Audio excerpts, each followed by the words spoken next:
This talk begins with two sociological facts. One is that epiphenomenalism is sometimes dismissed out of hand. You've already got evidence of that from about 2 hours ago, John Searle's talk. And the other is that Russellian Monism is considered respectable. Not by John Searle. What? Not by John Searle. No, not by John Searle. No. But if anybody's worried about the difference, David's talk yesterday, epiphenomenalism got exactly 2 words. Surely not. And Russellian Monism didn't get a long discussion, but it got several sentences. So that's a sociological contrast. Okay, so now I think the easy dismissal of epiphenomenalism is due to its rejection of a certain causal intuition. You have evidence for that too, if you just think of what Searle said about epiphenomenalism. The only thing he said by way of dismissal was the causal business. Okay. Now, what I'm going to argue, the heart of today's talk, is that Russellian monism violates this same causal intuition, right? And therefore, the differential reception, or the difference of attitudes toward epiphenomenalism and Russellian monism is indefensible. You should give it up and treat them equally to begin with. All right, we have to say something about what the causal intuition is that I have in mind. And here it is: our F sensations cause our behavior in virtue of there being F sensations. So, for example, pains cause withdrawals, excuse me, in virtue of there being painful sensations.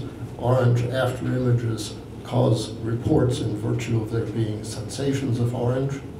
We choose certain bananas in virtue of the yellowness of our sensations, and so on. Note, I've used the phrase F sensation. For those of you who have listened to the representationalist song may find that objectionable, but for today's purposes, it doesn't matter. I'm just going to say this. I'm not going to repeat it or argue it. I'm just going to claim F sensation of F. Use whichever you like. It doesn't matter to this argument. If you like one of these better than the other, just always substitute it. I will use both more or less indiscriminately. Okay, there's an objection that might be raised here that the causal intuition, as I've stated it, that is CI, is too strong. Maybe we should just forget the in virtue of clause and say that the causal intuition would be adequately expressed just by CI star, namely our sensations have effects on our behavior. But I don't think that's right. Compare this statement, brick B with mass M, rigidity R, and shape S. If B breaks a window, then it would be true that a body with shape S breaks a window. But we could also say in that case, S, the shape, had nothing to do with that. It's in virtue of the mass and the rigidity, and I should say the velocity, that the window breaks. Right?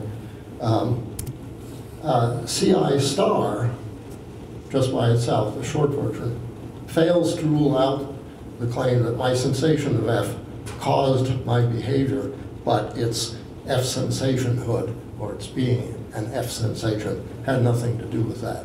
Right? And that I think, if we couldn't rule that out, then I think it would be obvious that we were not expressing the full force of our causal intuition. So I conclude that we really do need that in virtue of clause to express, to capture the causal intuition that we have.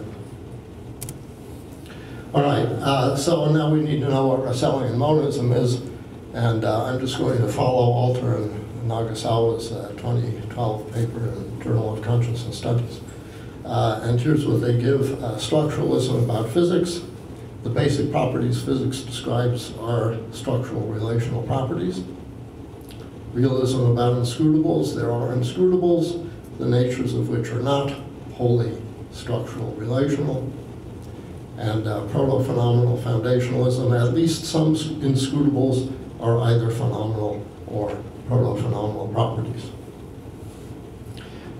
Now, I'm going to add a fourth specification that I don't know why they didn't put this in as an explicit specification, but it is clearly implicit in the way they introduce the notion of inscrutable.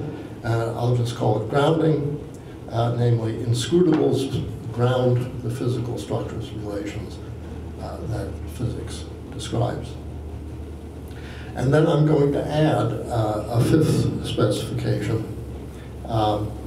because I think all the contemporary proponents of Russellian monism will agree to the following version of causal closure. Nothing is required for a complete causal account of behavior other than physical entities and perhaps inscrutables. You could sum that up by saying Russellian monism is not a version of interactionism. Russellian monists, like epiphenomenalists, will say, look, behavior usually involves motion of the body, which is due to muscle contractions. Why are the muscles contracting? Well, because of neural innervation. Why are those neurons activated? Because of previous neurons and neurotransmitters across synapses, ions across membranes, if you like, right? And just repeat that story until you come back to sense organs and stimuli affecting sense organs. All right, Russellian monists are not going to say there's some lacuna in that story, right? What they have is the dispositional or the structural relational properties, and maybe somehow inscrutables come into the causal picture, but nothing else. All right, phenomenal Russellian monism says that some inscrutables are phenomenal qualities that ground fundamental physical properties. So, for example, it might be that the intrinsic nature of negative charge is blue. Well, now, of course, no Russellian monist is committed to that proposition, but it seems to me they are committed to there being propositions of that form, that is, where some fundamental physical property goes on the left and some phenomenal property goes at the end of that sentence. All right? So we won't introduce anything terrible if we just take this as our stalking horse example. All right, protophenomenal Russellian monism says that some grounders or inscrutables are protophenomenal qualities. To be a protophenomenal quality, that's to be a quality that will somehow, someday, help us to explain our phenomenal qualities, but they are not themselves phenomenal qualities. Okay, the core argument that's coming up next will be given for phenomenal Russellian monism. And then when that's finished, I'll come back and ask what difference it makes if we talk about proto-phenomenal qualities. All right, here's the core argument. First of all, ubiquity. All fundamental physical entities are in our brains all the time. Now, I guess that's not quite true, because maybe an atom is a fundamental physical entity, and maybe there are some atoms that are not in our brains. Maybe Einsteinium, maybe there's not a single Einsteinium atom in my brain. But if we get down to subatomic particles, protons, quarks, anything below that, strings, whatever it is, they are in our brains all the time. All right? And then ephemerality, there is no F such that we are always having F sensations. Just think of F as a variable for phenomenal qualities now. There is no phenomenal quality such that we are always having F sensations, right? It's not like we have rose-colored glasses and, whatever else we're having red, It's not like that, all right? So it seems to me that causation by a fundamental physical entity, causation by a fundamental physical entity is not causation by any of our sensations, right? So maybe that blue electron causes something, right? But if a blue electron were one of our sensations, then we'd be having blue sensation all the time, because we always have blue electrons in our brains.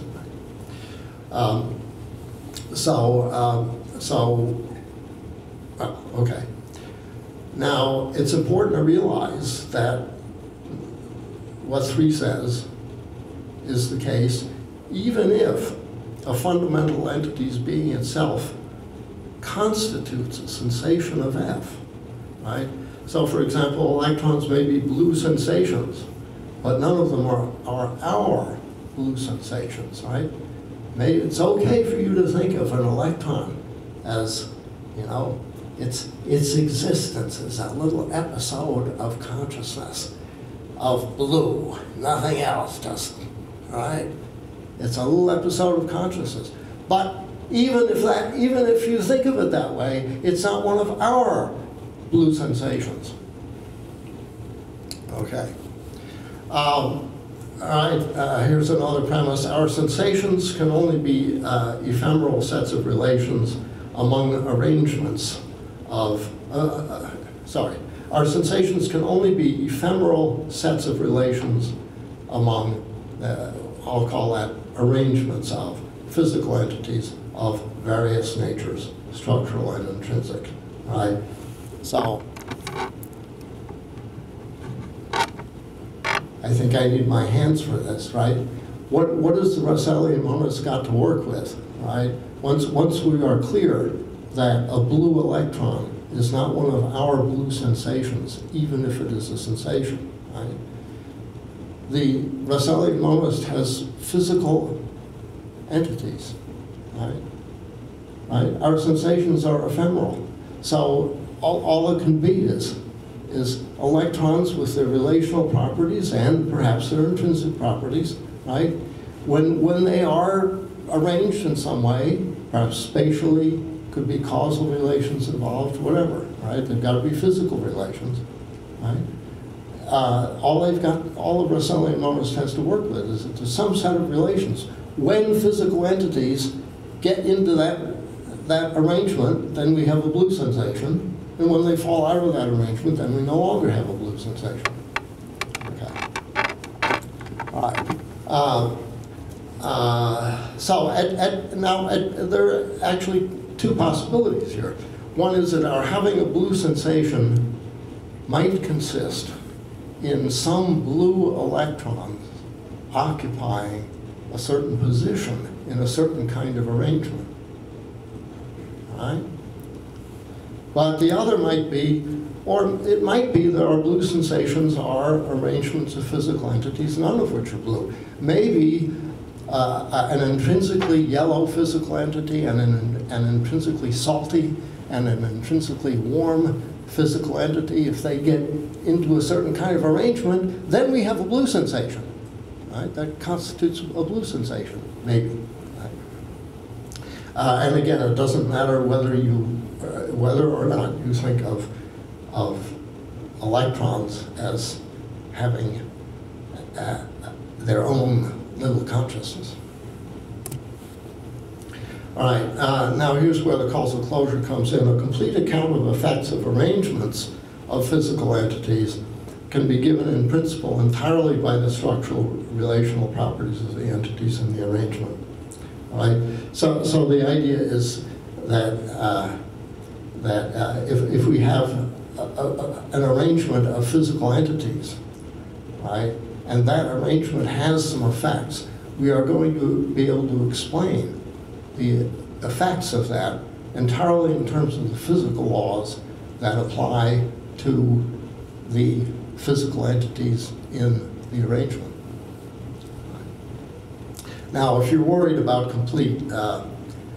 if you're worried about quantum mechanics and think that means there can't be any complete explanations, just read complete here as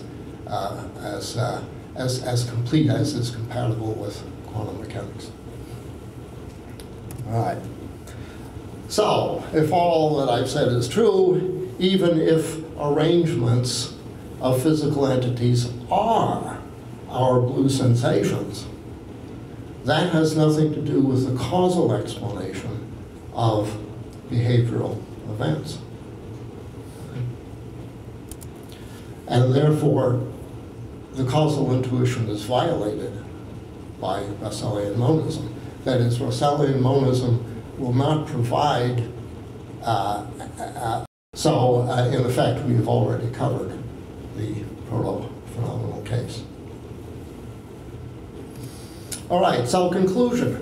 I am emphatically not arguing that either Russellian monism or epiphenomenalism should be rejected because it violates the causal intuition. All right? That is not the point. All right? Nor am I arguing that one view is better than another. Actually, I have a view about that, but that's not today's talk. All right? Today's talk, the take-home is that the differential reception of Russellian monism and epiphenomenalism is not a defensible stance. Right? If one view is a respectable field of research, then so is the other. Discussion of their merits should begin on a level playing field. Right? It's compatible with that you know, there might be some other considerations now that favor one over the other. Right? But as far as the causal intuition goes, they both violate it, and they should be treated equally in our search for other things that might differentiate them. Here's the reference. Oh. Well, I was going to put up the reference to the Alter and Nagasawa article, but I don't know how to get it back. But